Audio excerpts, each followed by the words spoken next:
Selamat bertemu kembali dengan saudara-saudari sekalian yang sudah bergabung bersama-sama kami di Jemaat Fisdak untuk acara ibadah kita pada saat ini. Ini malam hari waktu Amerika di New Jersey, sore hari di California, pagi hari tentunya.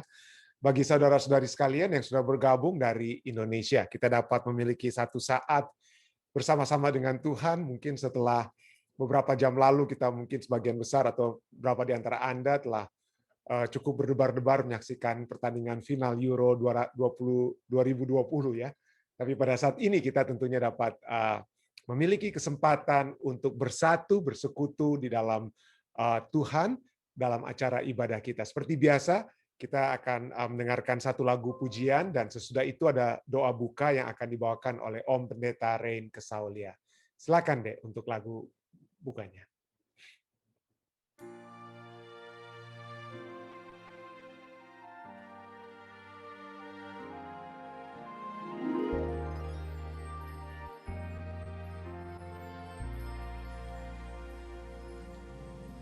Their chains were fast and tied down at the jail that night. Still Paul and Silas would not be dismayed. They said it's time to leave our voice, sing praises to the Lord. Let's prove that we will trust Him, come what may. God wants to hear you sing when the waves crash around you, when the fiery darts surround you, when despair is all you see. God wants to hear your voice when the wisest man has spoken and said that circumstances as hopeless as can be. That's when God wants to hear you sing.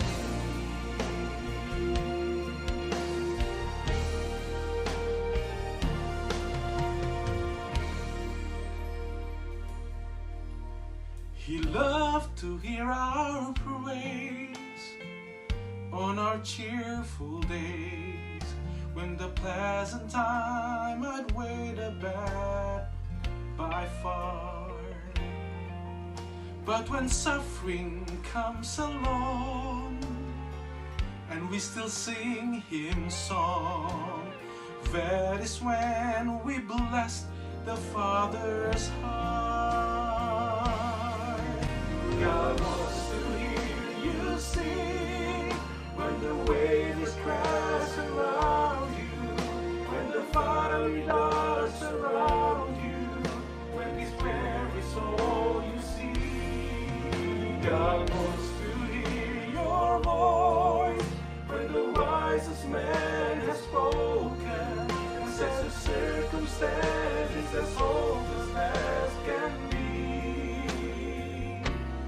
That's when God wants to hear you sing. God wants to hear you sing when the waves crash around you, when the fiery darts surround you, when despair is all you see.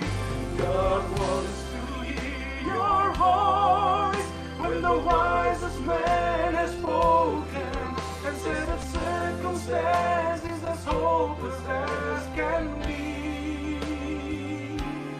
That's when God wants to hear you sing.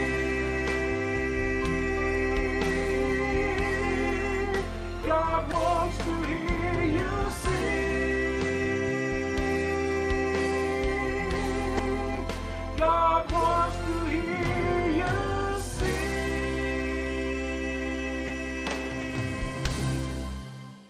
Amin, amin. Terima kasih kepada Febriando Nenggolan, Elisa Siregar, dan Ridwan Lingga, trio dari Jemaat Fisdak yang telah membawakan satu lagu pujian, God Wants You to Sing. Allah ingin agar kita tetap berbahagia, walaupun mungkin menghadapi berbagai badai yang terjadi di dalam kehidupan kita.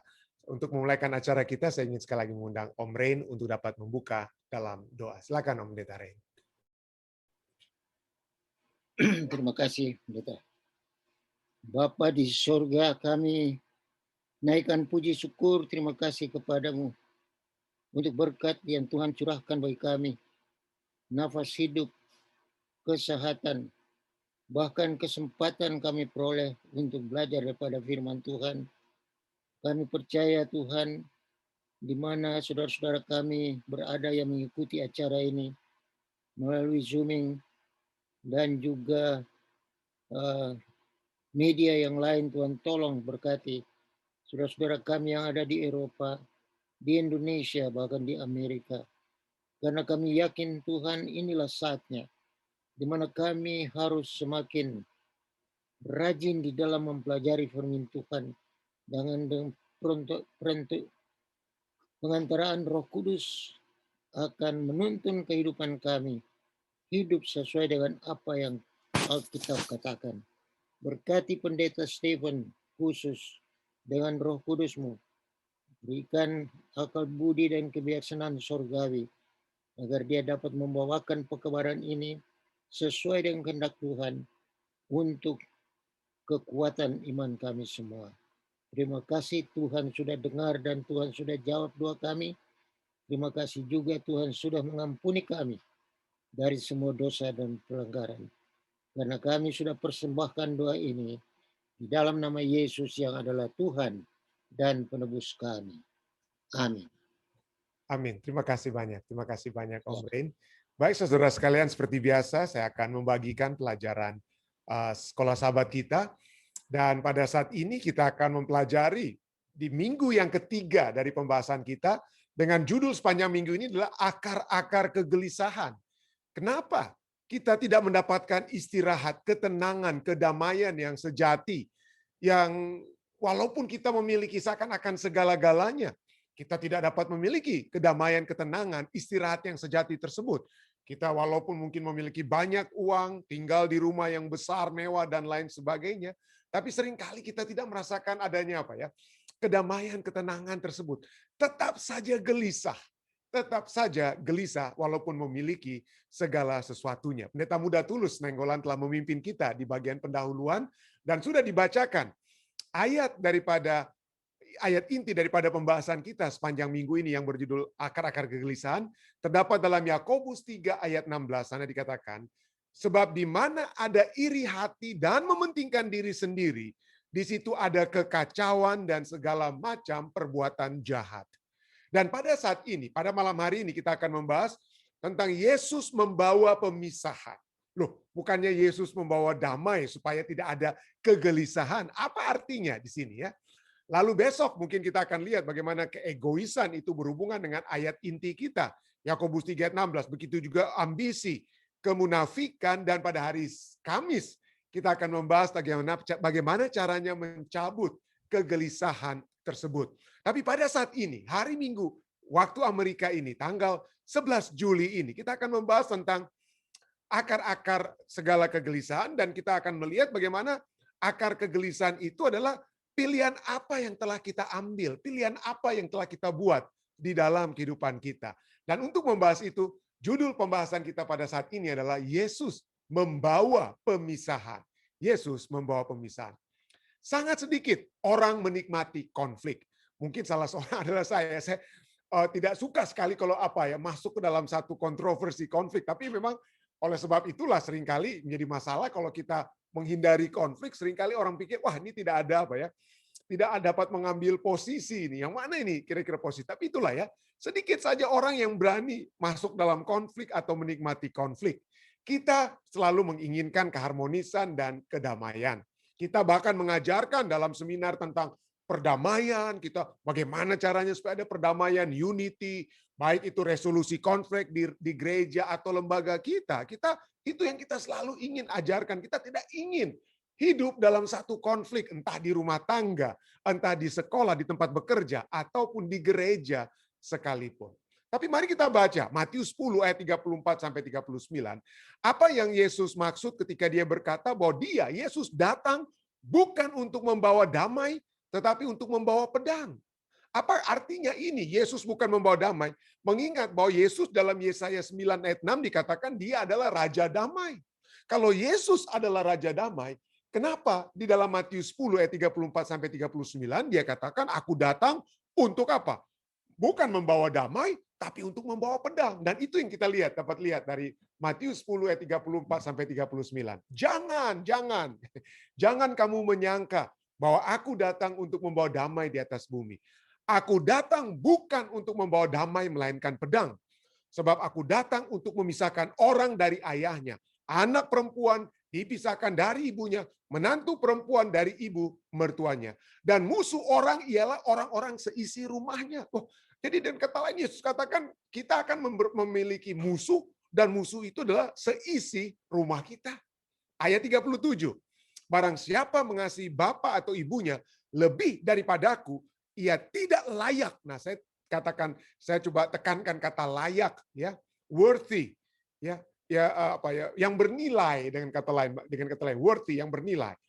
Ia tidak bernilai, ia tidak layak bagiku. Dan barang siapa mengasihi anaknya laki-laki atau perempuan lebih daripadaku, ia tidak layak bagiku. Jadi kita lihat nanti ini pelajaran sekolah sahabat juga menuliskan memberikan satu penekanan terhadap kata layak ini yang 3 kali kalau tidak salah akan kita lihat di sini ya. Jadi kalau kita lebih mengasihi anak-anak kita daripada Yesus, maka saudara dan saya itu tidak bernilai di mata Tuhan. Lalu Matius 10 ayat 38 katakan, barang siapa tidak memikul salibnya dan mengikut aku, ia tidak layak, tidak bernilai bagiku. Ayat 39, barang siapa mempertahankan nyawanya, ia akan kehilangan nyawanya. Dan barang siapa kehilangan nyawanya karena aku, ia akan memperolehnya. Pernyataan Yesus dalam Matius 10 ayat 34 sampai 39, pelajaran sahabat kita katakan apa? Sangat berlawanan dengan intuisi, dengan kemauan kita atau kehendak kita masing-masing. Ini seakan-akan berlawanan ya. Juru selamat yang datang sebagai bayi yang tidak berdaya alih-alih seorang raja yang kuat, dikelilingi dengan pasukan elit yang mengkhotbahkan kasih kepada tetangga dan kepada musuh. Kasihlah musuhmu, kasihlah sesama manusia seperti kau mengasihi dirimu sendiri dan lain sebagainya. Sekarang dia memberitahu bahwa para pengikutnya bahwa dia membawa pemisahan dan pergumulan. Murid-muridnya dan para pendengarnya mungkin bertanya-tanya.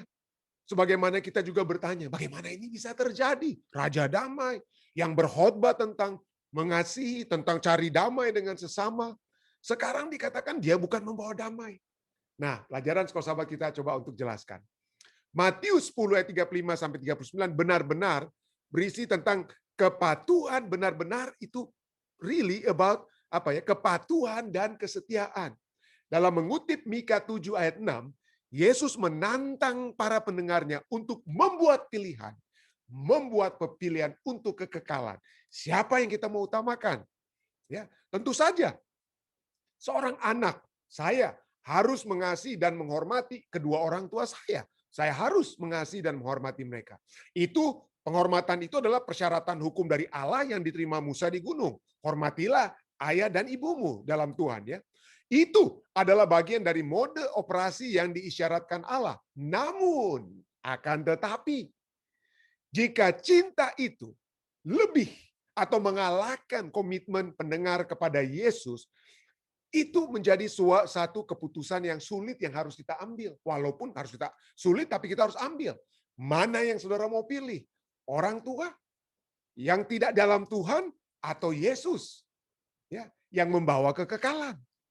Seorang ayah dan seorang ibu harus mencintai dan merawat anak-anak mereka.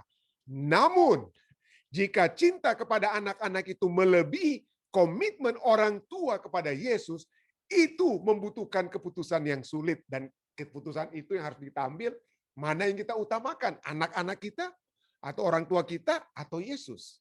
Ya. Hal yang utama menjadi pertama. Yang utama dan yang menjadi pertama adalah Yesus mengingatkan kita dalam perikop ini ya. Yang utama, yang mana kita yang harus utamakan, yang mana yang harus kita utamakan, yang menjadi terutama dalam kehidupan kita.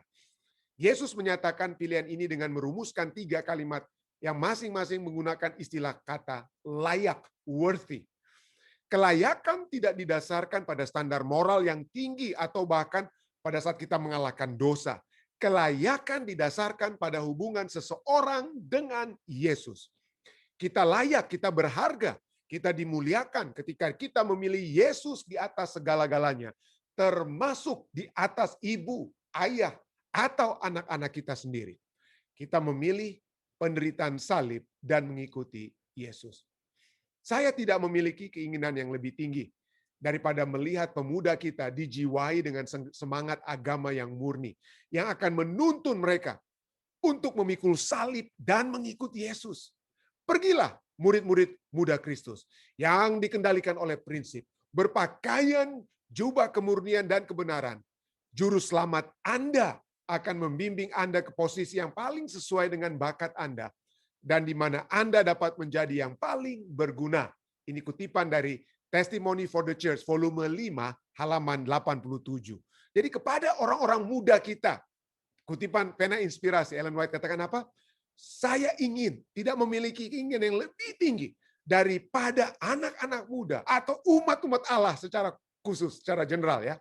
Untuk apa? Untuk mengikut Yesus. Ya. Untuk mengikut Yesus. Kalau kita memiliki pilihan, mau ikut mana? Mau ikut kebenaran firman Tuhan atau waduh, harus apa? Harus bawa apa? Harus melihat apa? Kebutuhan orang tua, kebutuhan anak-anak. Tidak. Yang Allah ingin kita lakukan adalah apa ya? Mengikuti Yesus. Itulah yang apa? Itulah yang kekal. Itulah yang kekal. Mana yang kita mau pilih? Kekekalan atau apa? Atau perasaan-perasaan kita, kasih kita kepada sesama manusia atau kepada pencipta kita. Nah, pertanyaan kita, bagi kita pelajaran sahabat tanyakan ya. Kadang-kadang kita dipaksa untuk memikul salib, bukan karena pilihan kita sendiri. Dan kadang-kadang kita secara sukarela itu memikul salib. Yang manapun itu, apa kunci untuk memikul salib dengan setia? Jadi supaya saudara dan saya dapat memiliki keringanan dalam memikul salib. Dalam menghadapi tantangan-tantangan seperti yang dialami Yesus. Menghadapi penderitaan seperti penderitaan Yesus. Mengalami penganiayaan seperti penganiayaan Yesus. Mengalami kematian seperti kematian Yesus. Apa yang harus kita miliki yang dapat membantu kita untuk memikul salib Yesus? Yesus katakan apa? Pikulah kuk. Ya, pikulah kuk. Karena kuk itu adalah apa? Ringan. Nah, kenapa Yesus mengatakan dari Matius 11 ayat 28 sampai 30 bahwa kita harus apa ya? Dia katakan apa? Marilah kepadaku kamu yang berbeban berat dan lain sebagainya. Pikulah kuk. Dan kemudian dikatakan apa? Ayat selanjutnya dikatakan apa? Pikulah kuk, karena kuk yang kupasang itu apa? Ringan. Nah, kenapa ringan? Kenapa kuk itu ringan? Nah, mari kita masuk kepada pembahasan kita ya.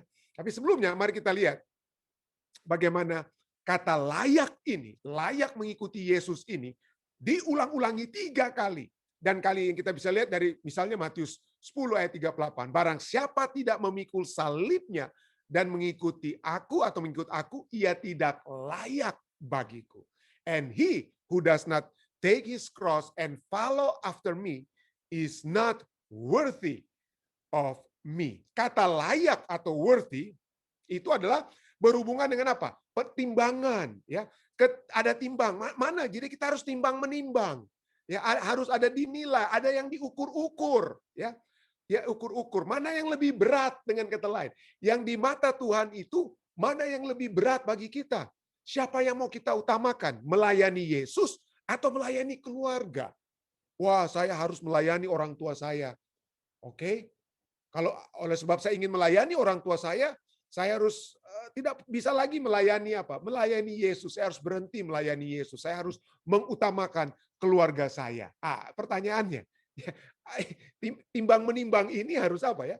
Dari sudut pandang Tuhan, yang mana kita mau timbang menimbang? Melayani Yesus atau melayani keluarga? Jadi ada apa?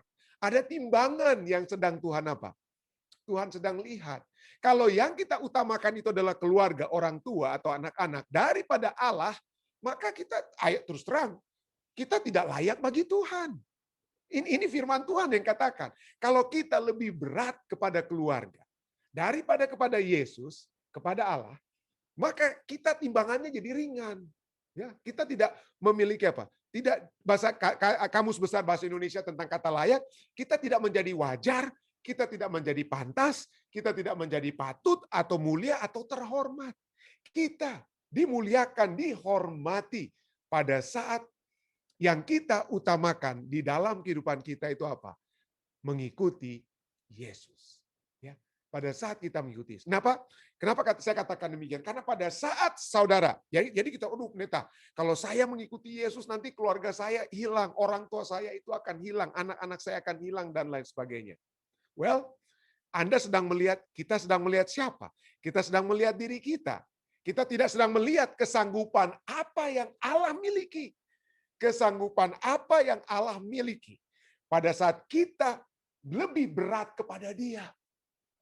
Kalau saudara dan saya lebih memilih Allah daripada keluarga kita, Allah akan melakukan lebih bagi saudara dan saya. Kalau kita lebih berat kepada Allah, maka Allah akan membantu saudara dan saya untuk dapat menjangkau keluarga kita. Untuk dapat memberikan apa? Melayani, mendapatkan kekuatan, melayani orang tua kita, membantu anak-anak kita. Jadi itu first thing first. Yang mana lebih dahulu? Kalau kita lebih dahulu ingin menyelamatkan keluarga kita, dengan kata lain ya, lebih berat kepada keluarga kita, maka bisa saja kita dan keluarga kita itu sama-sama hilang. Sama-sama hilang karena kita tidak mendapatkan kekuatan yang sejati, mendapatkan kekuatan sejati dari Allah. Tapi kalau kita sudah bergantung mendapatkan kekuatan sejati dari Allah, maka dengan kekuatan yang Allah berikan, tangan yang satu dapat kita gunakan untuk apa? Menguatkan keluarga kita, orang tua kita atau anak-anak kita juga dapat kita bawa untuk dekat kepada Yesus. Itulah sebabnya Allah mau saudara dan saya untuk lebih apa? Memilih Dia, untuk lebih memilih Dia. Nah, ya. Ini lihat, mari kita lihat poin-poinnya ya. Dikatakan apa? Barang siapa tidak memikul salibnya dan mengikut aku, ia tidak layak bagiku.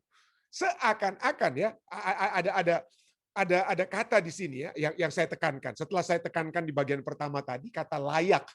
Maka kata kedua di sini kita akan lihat apa kira-kira konsekuensi daripada mengikut aku, mengikut Yesus ya dalam ayat Matius 10 ayat 38. Apa artinya mengikuti aku? Ya. Kenapa itu harus kita lakukan daripada kita mengikuti orang tua atau anak-anak kita? Ya. Kenapa? Oleh sebab kalau saudara dan saya lebih memilih orang tua atau anak-anak kita, gantinya Yesus, gantinya mengikuti Yesus, maka Anda berada di jalan yang salah. Kenapa? Pada saat kita berbicara tentang mengikut aku, Yesus berkata mengikut aku artinya Yesus sedang berjalan menuju ke sesuatu tempat atau ke suatu arah, mengarah ke suatu apa? Ke suatu kondisi atau suatu tempat. Itu artinya kita mengikut, artinya dia memimpin kita, dia sedang berjalan. Pada saat dia mengikut aku, saya mengikuti saudara dan saudara. Saya mengikuti saudara. Kemana saudara pergi? Oh, mungkin saudara mau pergi ke California. Maka saya ikut saudara ke California. Pada saat Yesus katakan, pikul salib, ikut aku. Nah, pertanyaannya, kenapa ini yang harus kita utamakan? Yang lebih berat yang harus kita ikut? Karena pada saat kita mengikuti Yesus, maka kita mengikuti apa? Kita mengikuti kebenaran dan kita mengikuti apa? Hidup. Tapi kalau saudara lebih berat, saudara dan saya lebih berat mengikuti orang tua dan anak-anak dan tidak mengikuti Yesus, melakukan pekerjaan Yesus dengan kata lain, apakah pertanyaannya? Apakah orang tua kita, apakah anak-anak kita itu adalah kebenaran dan hidup? Nah, itu pertanyaannya kan? Poinnya adalah Yesus katakan, akulah jalan kebenaran dan hidup. Dan tidak ada seorang pun yang datang kepada Bapa kalau tidak melalui aku. Jadi dengan kata lain, orang tua kita, saudara-saudara kita, keluarga kita, tidak akan membawa kita ke tempat Bapa. Anak-anak kita, siapapun itu, manusia, siapapun dia, manusia, tidak akan membawa kita ke tempat di mana Bapa dan Yesus berada. Itulah sebabnya Kita harus mengikuti dia, bukan mengikuti orang tua ataupun siapa. Mengikuti anak-anak, karena orang tua dan anak-anak bukan kebenaran dan bukan hidup.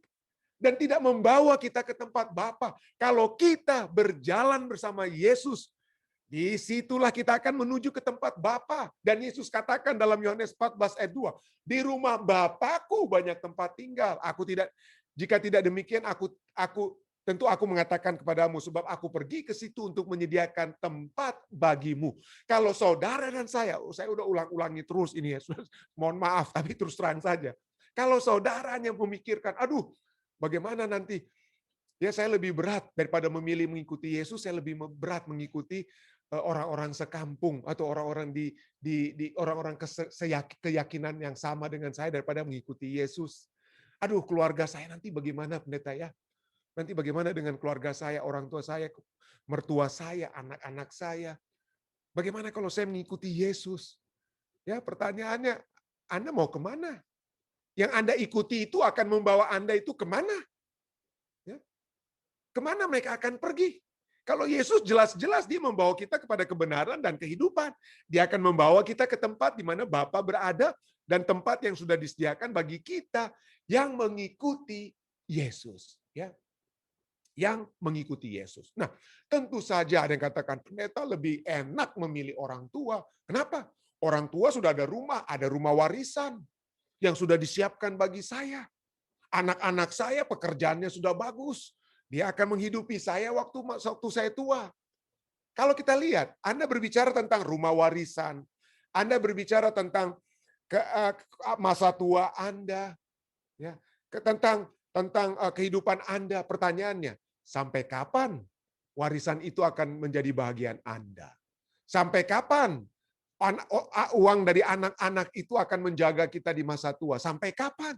Itu sampai selama kita hidup dalam dunia ini. Artinya itu hanya untuk masa kita hidup sekarang. Ya, sekarang. Tetapi nanti kita lihat ya, jaminan kepada kita itu bukan hanya untuk sekarang, tapi juga untuk nantinya. Untuk nanti. Tapi tentu saja, saya tahu, saya memahami. Ya, saya cukup hidup di Indonesia, cukup hidup di Ethiopia.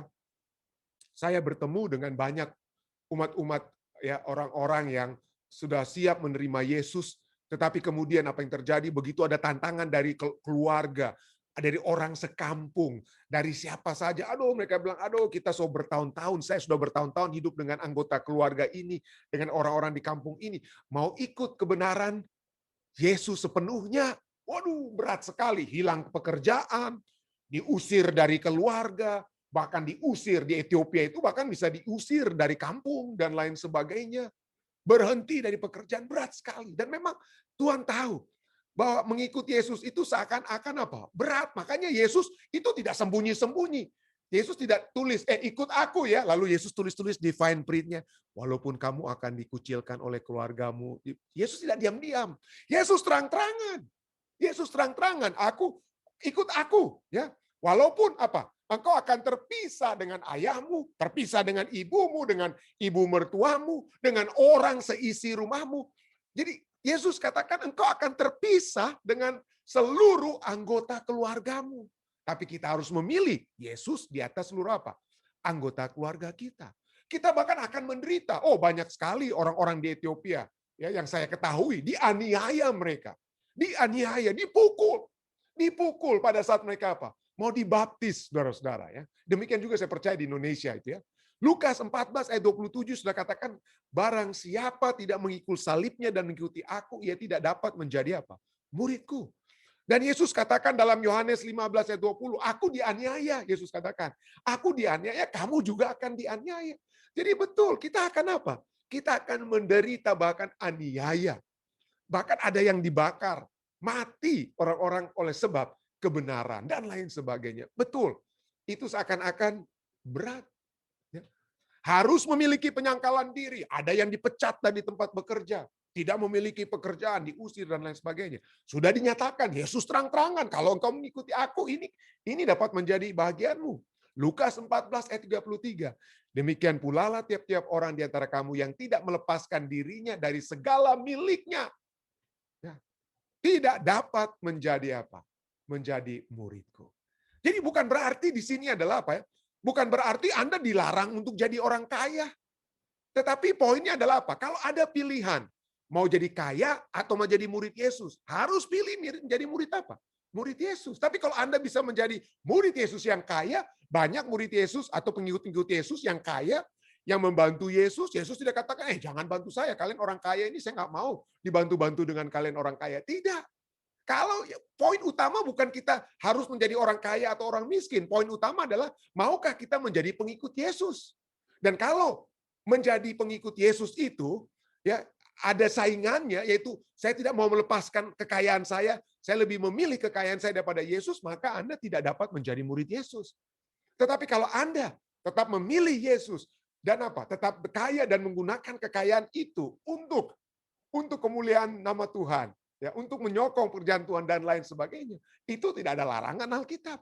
Ya. Tapi harus ada penyangkalan diri, mana yang kita utamakan. Tapi ini dia. Yesus terang-terangan sudah katakan, saudara dan saya akan dikucilkan oleh keluarga. Saudara dan saya ada kemungkinan dapat dianiaya, menderita bahkan secara fisik, selain mental dan lain sebagainya. Saudara akan kehilangan pekerjaan, saudara akan kehilangan ini dan itu. Ya, harus dapat apa? Tetapi itu seringkali pada saat kita mendengar itu lalu kita melihat, aduh gimana lah kehidupan saya ini ya. Jangan lihat diri kita. Kenapa? Karena poin berikutnya adalah bahwa Allah dapat melakukan dan pasti melakukan lebih daripada yang kita ketahui. Lebih daripada yang kita ketahui. Markus 10 ayat 28 sampai 30. Petrus sudah katakan ya. Pada saat ini perikope ini setelah ada orang kaya yang mengikuti Yesus, Yesus katakan apa? Untuk masuk kerajaan surga ikut aku, tapi ya jual dulu barang-barangmu. Oh, dia nggak mau. Ya, dia tidak mau jual harta kekayaannya. Ya. Lalu kemudian apa yang terjadi? Petrus berkata kepada Yesus, bagaimana dengan kami Tuhan? Kami telah meninggalkan segala sesuatu dan mengikuti Engkau. Lalu jawab Yesus apa? Aku berkata kepadamu, sesungguhnya setiap orang yang karena aku dan karena Injil meninggalkan rumahnya, meninggalkan saudaranya laki-laki atau saudaranya perempuan, ibunya atau bapaknya, anak-anaknya atau ladangnya, meninggalkan segala sesuatu. Dan itu yang terjadi kepada murid-murid Yesus di zaman perjanjian baru. Kepada murid-murid Yesus, bahkan kepada Paulus, Rasul Paulus sekalipun, dia tinggalkan semuanya, kekayaannya. Rasul Paulus sebagai orang Farisi, orang Sanhedrin itu orang kaya itu ya. Berkeluarga, tapi kita lihat tidak ada lagi ya. Tapi apa yang terjadi?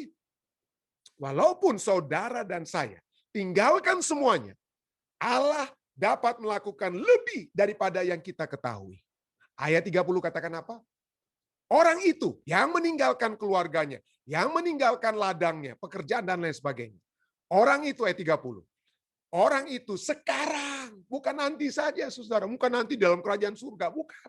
Orang itu sekarang pada masa ini juga akan menerima kembali 100 kali lipat. Apa itu? Damai di hati? Oh enggak, bukan hanya damai di hati. Apa dikatakan? Selain damai di hati, apa dikatakan? 100 kali lipat rumah, saudara laki-laki, saudara perempuan, ibu, anak, dan ladang.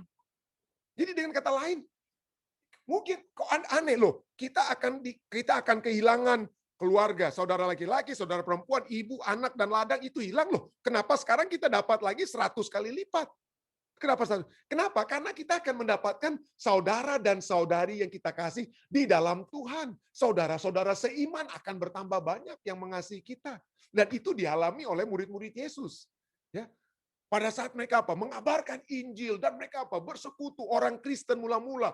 Mereka bersatu di dalam iman, bersekutu dalam doa dan lain sebagainya. Mereka menjadi satu keluarga besar. Ya, satu keluarga besar. Bagaimana dengan kebutuhan hidup sehari-hari? Anda baca tentang gereja Kristen mula-mula. Waduh, mereka apa? Semua saling membantu. Ya, dengan kata lain mereka kehilangan satu rumah, diusir dari satu rumah, tapi seperti rasul-rasul, pada saat mereka pergi ke kota ini, pergi ke kota itu, kota ini, kota itu, ada rumah-rumah orang yang terbuka bagi mereka. Ya, bahkan dipaksa-paksa, Rasul Paulus, Rasul Petrus, Yohanes, dipaksa-paksa, tinggal di rumah kami. Oh enggak, tinggal di rumah kami, begitu dan lain sebagainya. Jadi rumah mereka itu menjadi berlipat-lipat. Saya tidak pernah mendengar rasul-rasul itu duduk di pinggir jalan minta-minta karena kelaparan. Saya tidak pernah Ya, rasul-rasul itu tidak mendapatkan tempat apa? Tumpangan dengan kata lain ya. Mereka apa? Selalu mendapatkan ya, ada saat-saat tertentu mereka dianiaya, masuk penjara dan sebagainya, tapi pada umumnya mereka mendapatkan apa? Apa yang Tuhan dapat lakukan, apa yang Tuhan bukan dapat, apa yang Tuhan telah lakukan bagi mereka dalam kehidupan mereka sekali 100 kali lipat pada masa itu. Dan itu dapat terjadi pada kita pada masa ini ya. Walaupun sekalipun mereka itu disertai berbagai penganiayaan, ayat ini katakan. Sekalipun disertai berbagai penganiayaan, tetapi Allah melakukan lebih daripada yang mereka ketahui. Dan yang kedua, bukan hanya mereka mendapatkan pada saat itu atau pada kita saat ini, ya, tapi pada zaman yang akan datang. Pada zaman yang akan datang, orang yang mengikuti Yesus akan menerima hidup yang kekal. Akan menerima hidup yang kekal. Kalau saudara dan saya mengikuti Yesus, sungguh-sungguh kita berserah kepadanya. Kebutuhan kita saat ini, Tuhan akan buka jalan. Ya. Burung saja tidak apa istilahnya ya. Tuhan tahu kebutuhan burung sekalipun. Binatang-binatang. Tidak ada burung-burung yang minta-minta, saudara. Ya. Tuhan memenuhi kebutuhan apa mereka saat ini, dan jaminan kehidupan kekal itu akan menjadi pasti bagi mereka. Allah melakukan lebih daripada yang kita ketahui. Kenapa? Karena Matius 28 ayat 19 ayat 20 kita lihat pada saat kita diberikan perintah sekalipun, Yesus juga pada saat dia memberikan perintah, dia memberikan kuasa. Bukan hanya komen tapi juga power. Aku akan menyertai kamu senantiasa sampai kepada akhir zaman. Itulah sebabnya misalnya dalam Matius 11 ya ayat 28 sampai 30 pada saat Yesus katakan, "Kuk yang kuberikan kepadamu itu ringan." Kenapa? Walaupun saudara dan saya menderita ya, dianiaya sekalipun. Kuk itu ringan kenapa? Kalau Yesus menyertai kita, Yesus ada di dalam diri kita. Ya. Yesus ada dalam diri kita. Maka pada saat Yesus di kayu salib sekalipun, dia menderita ya.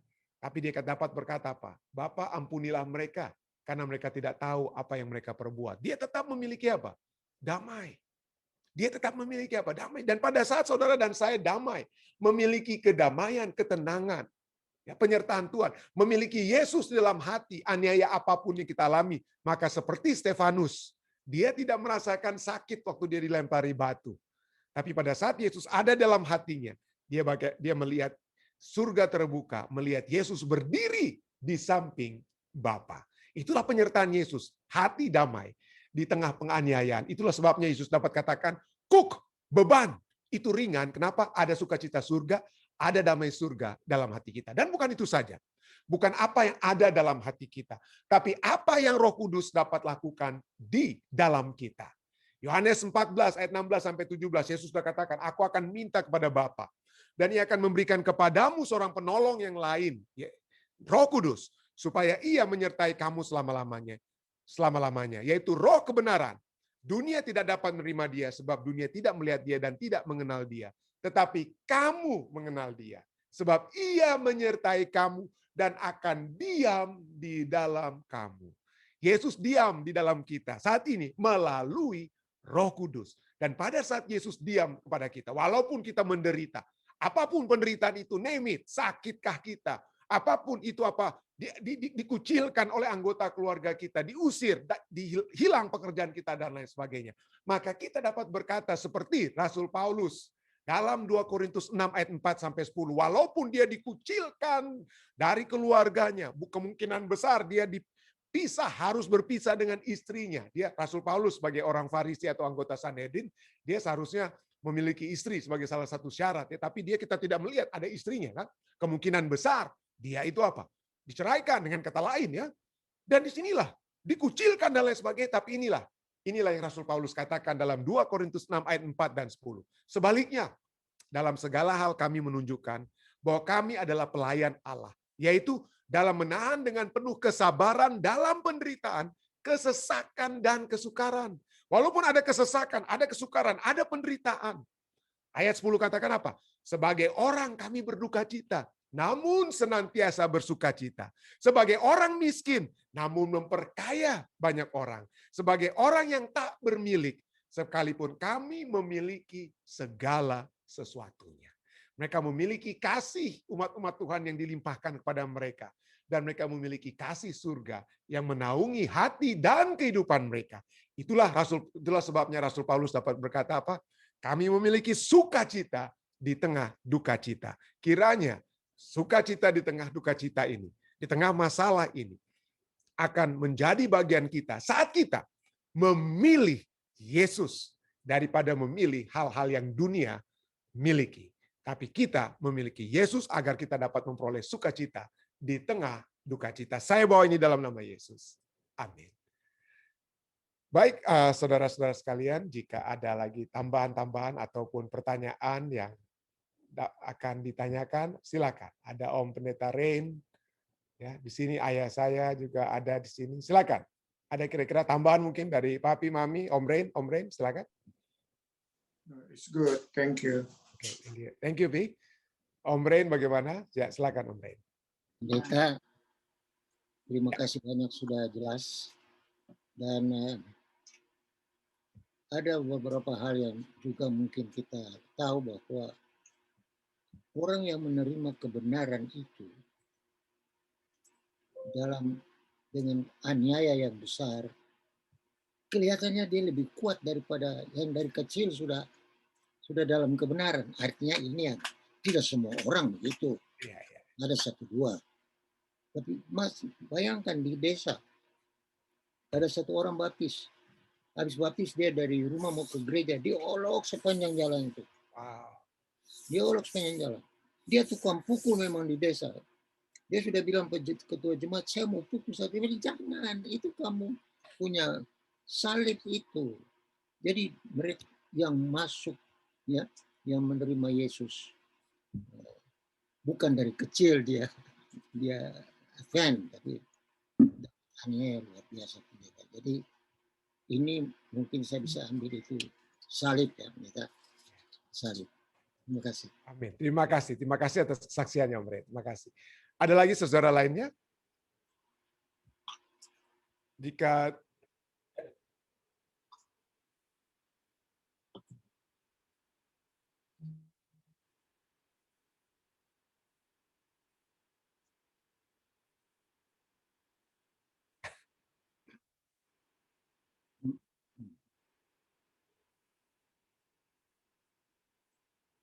jadi kalau kita, firman Tuhan jelas ya, saya lupa Allah aja tahu. Kalau kita menyangkal Allah di depan manusia, maka Allah akan menyangkal kita di tengah apa ya?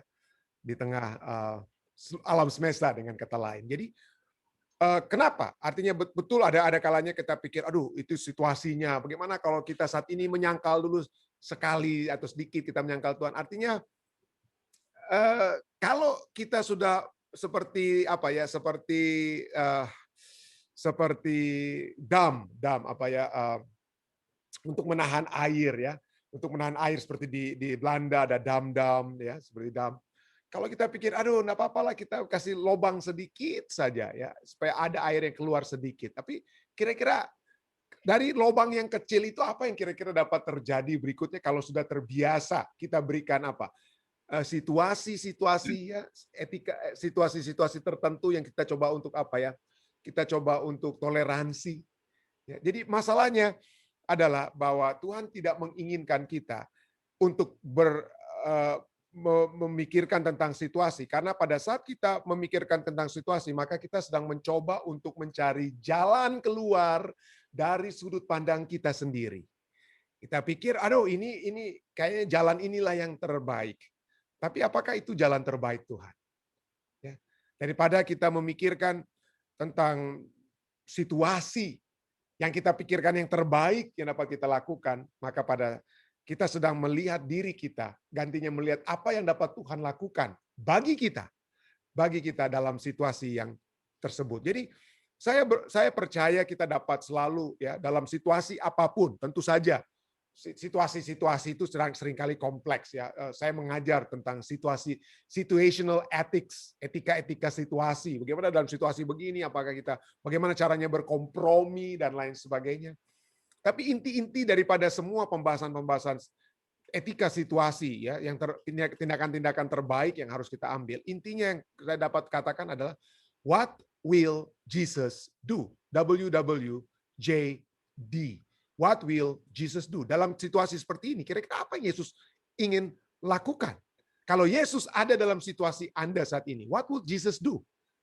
Ya, what will Jesus do? Jadi kita minta kepada Tuhan.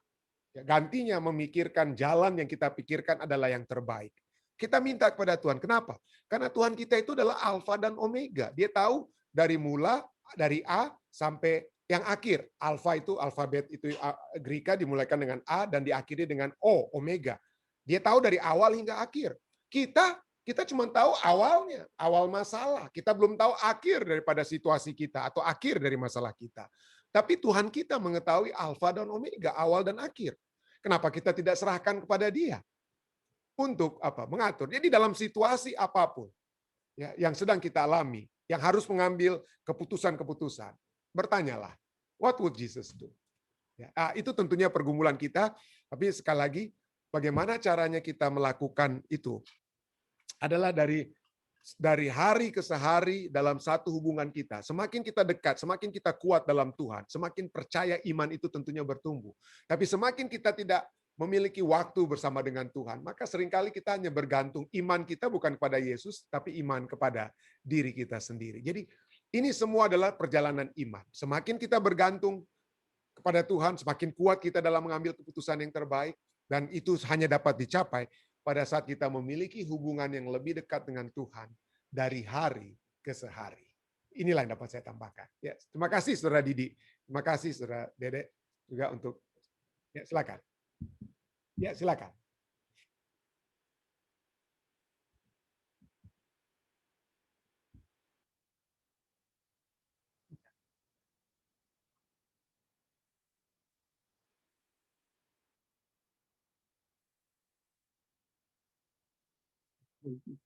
Oke, jadi yang pertanyaan pertama dulu ya. Kenapa begitu banyak? Kenapa tantangan itu sebenarnya karena hal-hal yang sudah terbiasa yang kita lakukan ya. Jadi seakan-akan banyak tantangannya karena sebelum kita mengikuti Yesus mungkin ada kebiasaan-kebiasaan duniawi yang sudah menjadi bagian kehidupan kita, dan untuk meninggalkan itu sakit kan. Artinya kita kalau cuman badan kita kotor ya kita cuman bisa mandi. Tapi kalau ada hal-hal yang sudah merekat dalam tubuh kita itu bagaikan tumor-tumor, itu harus operasi dan lain sebagainya ya. Mungkin saat kita dioperasi mungkin nggak ada kita dibius, tapi sesudah itu rasa-rasa sakit dan lain sebagainya oleh sebab operasi itu ada.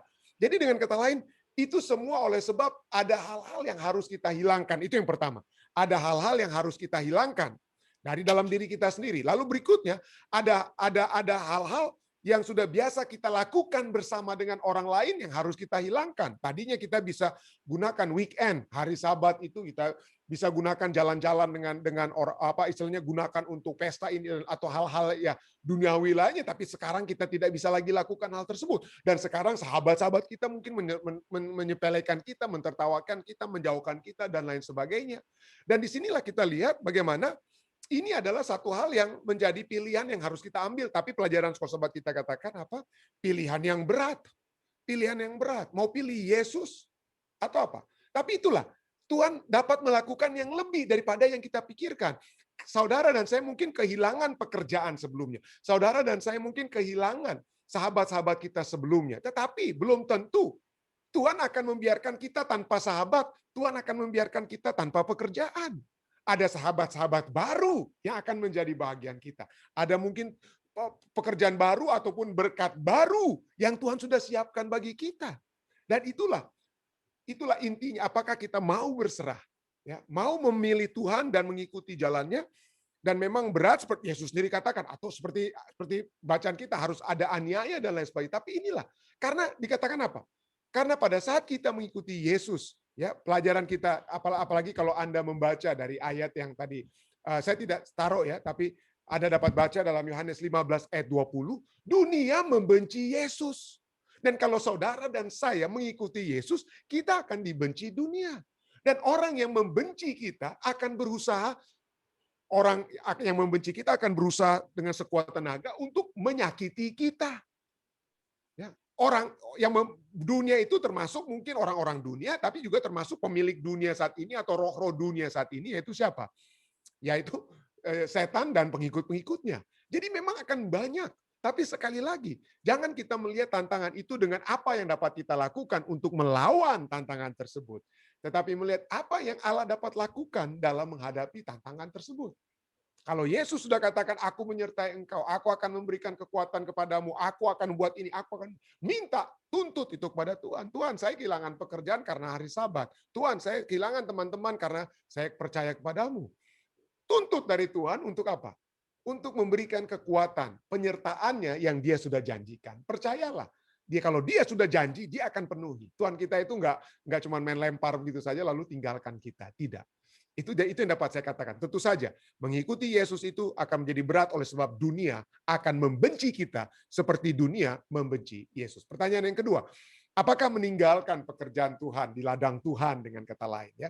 Nah, kalau saudara lihat saat ini, di dalam misi gereja Advent saat ini ya, yang misalnya dikirim ke 1040 Windows, yaitu tempat-tempat yang bahkan untuk membangun gereja sendiri pun itu sukar, atau tempat-tempat yang mayoritas bukan lagi Kristen dan lain sebagainya ya. Anda tahu siapa yang dikirim? Mereka itu bukan yang diminta saat ini ya. Yang diminta saat ini bukanlah orang-orang semuanya masuk jadi pendeta. Tidak, di tempat-tempat yang dibutuhkan itu adalah mereka yang datang ke tempat-tempat tersebut mungkin sebagai guru bahasa Inggris, sebagai perawat, sebagai dokter, di rumah sakit pemerintah, ya, yang ada di tempat-tempat tersebut. Yang mana kalau Anda datang sebagai orang Kristen dan lain sebagainya, Anda bisa dianiaya di tempat-tempat tersebut. Jadi dengan kata lain, apa artinya bekerja Tuhan, bekerja untuk Tuhan? Apakah Anda harus menjadi pendeta atau masuk bekerja di dalam organisasi gereja Advent? Tidak. Bekerja untuk Tuhan itu apa yang dapat segala sesuatu yang kita lakukan sebagai ibu rumah tangga, sebagai accountant, sebagai supir Uber, sebagai supir taksi, sebagai apapun yang kita dapat lakukan dan dapat bekerja untuk Tuhan dalam arti membawa jiwa-jiwa, membawa mereka untuk mengenal Tuhan. Saudara dan saya sedang bekerja untuk Tuhan. Ya, jadi seringkali kita dikatakan apa ya? Ministry as vocation. Ministry, bekerja sebagai pendeta, pelayanan sebagai apa? Pekerjaan. Ya. Tapi sekarang bukan lagi ministry as vocation, tetapi vocation as ministry. Artinya apa? Vocation artinya pekerjaan apa saja yang Anda lakukan, itu dapat menjadi satu ministry, pelayanan yang Anda buat. Anda mau jadi tentara, Anda mau jadi apa saja vocation Anda, gunakanlah vocation itu sebagai ministry. Jadi ministry itu bukan saat ini saya pendeta Stephen Rantung. Ministry as vocation. Saya pelayanan saya, ministry saya itu sebagai pekerjaan saya digaji dengan. Tapi sekarang bukan lagi ministry as vocation, tapi vocation as ministry. Pekerjaan itu dalam pekerjaan apa saja kita melayani Tuhan, ya. Kita melayani Tuhan. Jadi itu yang dapat saya tambahkan. Jadi tidak harus kita bekerja dalam tanda kutip di ladang Tuhan. Dalam pekerjaan apapun kita dapat lakukan untuk melayani Tuhan. Terima kasih untuk dua pertanyaan tersebut. Terima kasih. Tuhan berkati. Ada lagi, Dek? Jika tidak ada, ya, kita akan masuk ke bagian kedua, yaitu permohonan-permohonan dua, ya. Permohonan-permohonan doa kita, ya. Ada mungkin yang ingin disampaikan? Silakan. Dari Zoom, saya bisa melihat tangan-tangan jika ada. Jika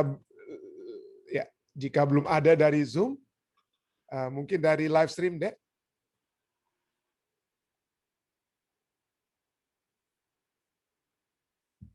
Oke. Pendeta Bunhok, ya.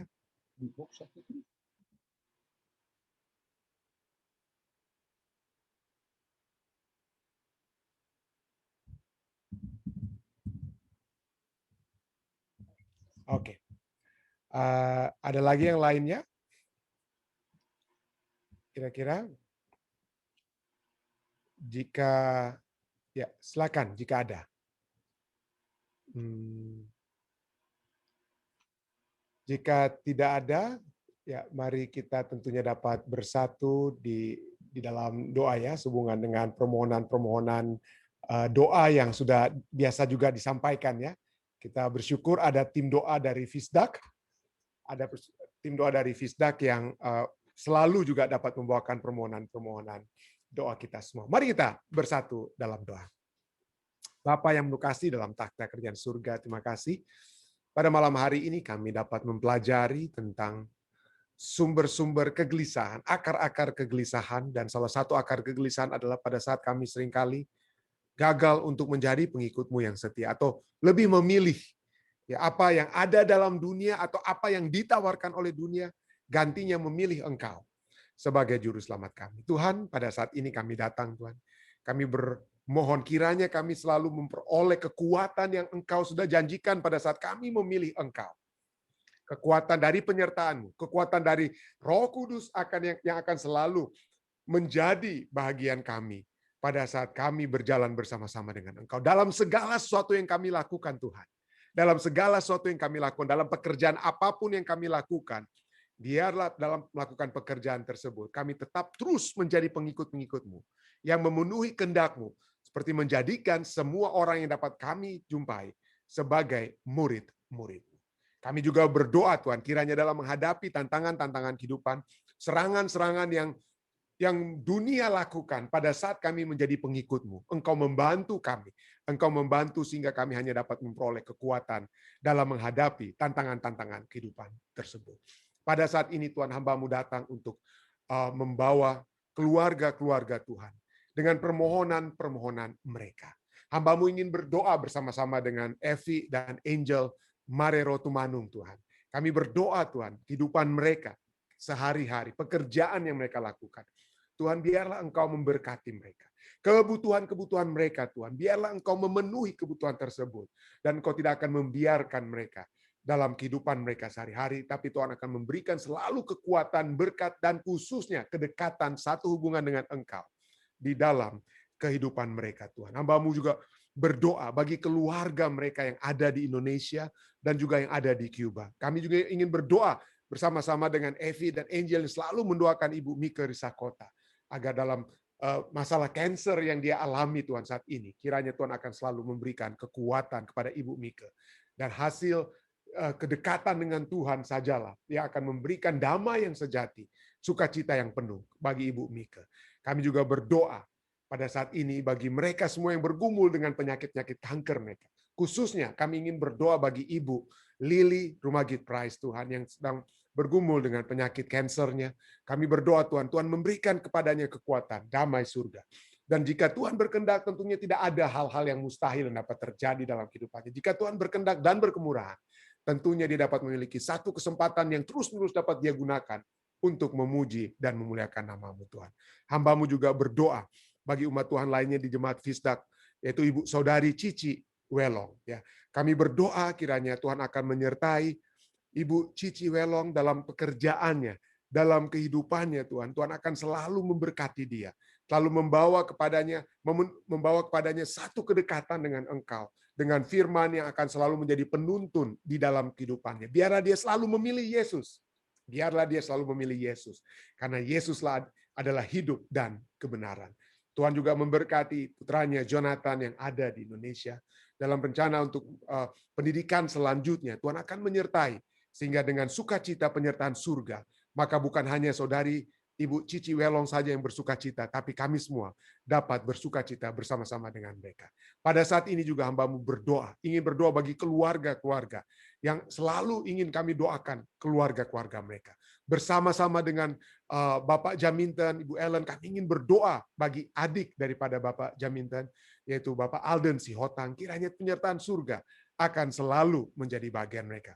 Bersama-sama dengan keluarga Tila Armandagi, kami ingin berdoa bagi Bapak Johan Tambun, Tuhan. Kiranya penyertaan surga akan selalu menjadi bahagiannya. Kami ingin juga berdoa bersama-sama dengan keluarga daripada Ibu Yeni Poluan yang dalam keadaan sakit saat ini, tapi kami terus berdoa dalam penyertaan surga yang selalu dapat menjadi bagian Tante Yeni Poluan Tuhan, yang selalu didoakan keluarganya akan selalu memberikan kekuatan bagi Tante Yeni. Demikian juga dengan Saudara Ridwan Lingga, Ketua Ridwan, yang selalu mendoakan Saudara Daniel Sitanggang. Dan saudara-saudara kami lainnya, Ibu Erna Kawan yang kami ingin doakan saat ini, yang selalu mendoakan adiknya Saudara Joni, dan juga ia ingin mendoakan keponakannya Saudara Evo, Tuhan, yang mahasiswa filsafat, kiranya di Universitas Kelabat, kiranya Tuhan memberikan jalan yang lebih kuat, jalan yang terang bagi Evo dalam hubungan dengan teman hidup ataupun pelayanan yang dapat menjadi bagian Saudara Evo. Kami juga berdoa bagi saudari kami, Siska Kawan, Tuhan, juga bagi anak-anaknya, bagi keluarganya, anaknya yang sedang mencari pekerjaan. Kami berdoa kiranya Tuhan akan membantu sehingga segala sesuatu dapat berjalan, Tuhan, sesuai dengan kehendak-Mu. Hamba-Mu juga ingin terus berdoa bagi keluarga-keluarga yang berduka. Hamba-Mu ingin berdoa bagi keluarga hamba-Mu sendiri. Bagi Mami yang telah kehilangan kakak yang dia kasih, Om Alex Hendricks. Kami berdoa, Tuhan akan selalu memberikan kekuatan bagi seluruh keluarga besar Hendricks.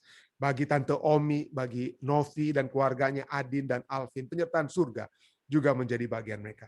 Bagi keluarga dari Bapak Dr. Martin Sengke yang Tuhan sudah izinkan untuk beristirahat, saudari Yuni dan anak-anak dan cucu-cucu, kiranya Tuhan akan memberkati penghiburan surga menjadi bagian mereka. Demikian juga penghiburan dapat menjadi bagian sahabat hamba-Mu, Tuhan.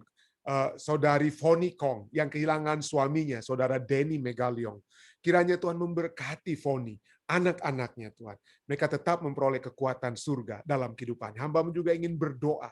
Hamba-Mu ingin juga berdoa bagi keluarga Swindon yang kehilangan saudara mereka, Saudara Jack yang juga Tuhan sudah izinkan untuk beristirahat. Tuhan berkatilah mereka agar kekuatan surga dapat terus menjadi bagian mereka.